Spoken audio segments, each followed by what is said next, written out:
বন্ধুরা, আজকে আমি তোমাদেরকে দেখাবো চাউমিন রান্না, যেটা কিন্তু ছোট বড় সবারই অনেক পছন্দ। আর এটা রান্না করব আমি ঘরে থাকা কিছু অল্প উপকরণ দিয়ে। এর জন্য আমি নিয়েছি কিন্তু একটি চাইনিজ নুডলসের প্যাকেট। এটা আমি গরম পানির মধ্যে সেদ্ধ বসিয়ে দিয়েছি। আর এদিকে আমি চাউমিনের জন্য যে সস প্রয়োজন সেটা কিন্তু রেডি করছি। এর জন্য আমি প্রথমে টমেটো সস দিয়ে নিয়েছি। এরপরে আমি সয়া সস এবং সামান্য গোলমরিচের গুঁড়া ও কর্নফ্লাওয়ার দিয়ে ভালোভাবে মিক্স করে নেব।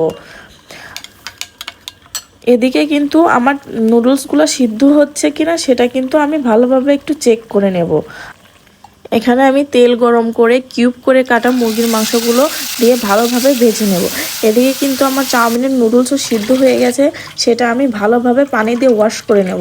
আর মুরগির মাংসের মধ্যে রসুন কুচি, পেঁয়াজ কুচি, মরিচ কুচি ইত্যাদি দিয়ে ভালোভাবে নেড়েচেড়ে ভেজে নেব।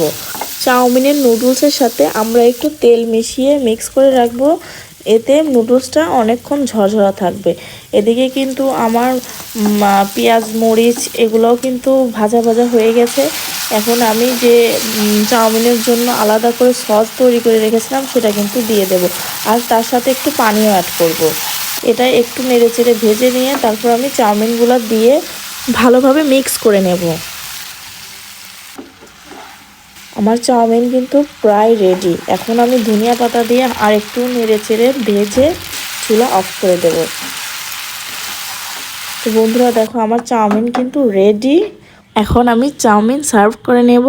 আর এটা কিন্তু দেখতে সত্যি অনেক সুন্দর হয়েছে।